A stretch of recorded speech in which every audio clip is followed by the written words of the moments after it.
मित्रांनो नमस्कार. आता आपण पोचलो आहे एका अशा वनस्पतीजवळ की जी आपल्याला आरोग्यासाठी खूपच महत्त्वाची आहे. महत्त्वाचं म्हणजे या वनस्पतीचं उपयोग आपण आपल्या दैनंदिन जीवनामध्ये जर बघायला गेलं तर सर्दी खोकला हा नेहमीच असतो, पण बऱ्याच लोकांना नेहमी मला वाटतं 2 महिने 4 महिने 6 महिने काही लोकांना तरी वर्षानुवर्ष खोकला असतो. तर हा जर खोकला आपल्याला घालवायचा असेल तर हे घाणेरी नावाची एक वनस्पती आहे, ज्याला आपल्याला ऑरेंज कलरची अशी फुलं लागतात. ही फुलं असणारी वनस्पती, ह्याचं हे पान घ्यायचं, मिठाच्या पाण्यानं धुवायचं आणि हे पान आपण ह्याच्यामध्ये थोडंसं आपण मीठ घालू शकतो किंवा कात घालू शकतो.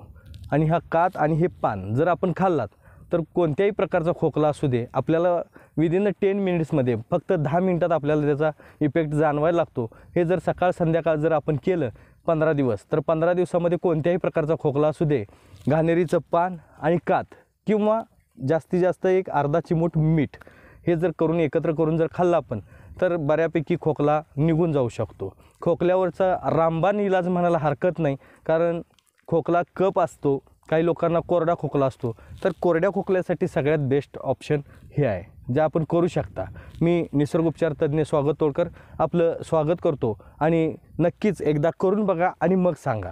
चॅलेंज आहे माझं, हे ओके होऊ शकतं. ते आपण एका वेगळ्या वनस्पतीकडे आज पोचलेलो आहे. ही वनस्पती बघायला गेलं तर वेगवेगळ्या भागातनी तसं बघायला गेलं तर प्रत्येक वनस्पतीची नावं बदलत असतात, पण साधारण आमच्या ज्या भागात जी वनस्पतीची नावं आहेत, कसं आहे नाव बदललं की कन्फ्युजन वाढू शकतं. म्हणून मी डायरेक्ट काय करतो आहे की तुम्हाला ती वनस्पतीच दाखवून देतो आहे. कारण वनस्पती जर दाखवली तर तुमच्या भागात त्याला काय म्हणतात हेही तुमच्या चांगलं लक्षात येऊ शकतं. तर अशा पद्धतीचं एक झाड आहे, हे जे वनस्पती आहे, तर हिचं नाव आपण आमच्या भागात ह्याला शेंड किंवा चीक असं म्हणतात.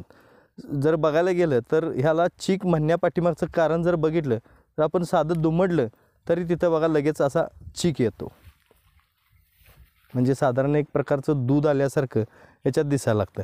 ह्याचं जर आपण पान जर तोडलं तर बघितलं तर खूपच याचा चीक निघून जातो. हे सांगण्याचं किंवा हे दाखवण्याच्या पाठीमागचं कारण एक आहे की हल्ली टॅटूबद्दल खूप लोक ॲट्रॅक्ट होतात.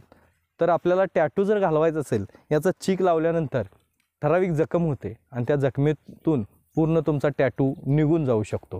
गोंधन असेल काय असेल तर ते काढण्यासाठीचं ह्याचा आपण ह्याच्या चिकाचा उपयोग खूप चांगल्या प्रकारे करू शकतो. पण काळजी घ्या की हा शरीराच्या इतर भागावरती कुठं लागू नये, कारण हे जर पान तोडताना जरी समजा आपली चूक झाली, डोळ्यात त्याचा चीक जावो अगर न जावो तरीसुद्धा डोळ्यांना सूज येऊ शकते, चेहऱ्याला सूज येऊ शकते. फार तसं बघायला गेलं तर ही वनस्पती हाताळण्यात रिस्क आहे, पण ज्यांना अनुभव आहे ते या वनस्पतीचा उपयोग करून घेऊ शकतात. टॅटू घालवण्यासाठी याचा खूप चांगल्या प्रकारे उपयोग होऊ शकतो. शेंड किंवा चीक असं याला नाव आहे आमच्या भागात.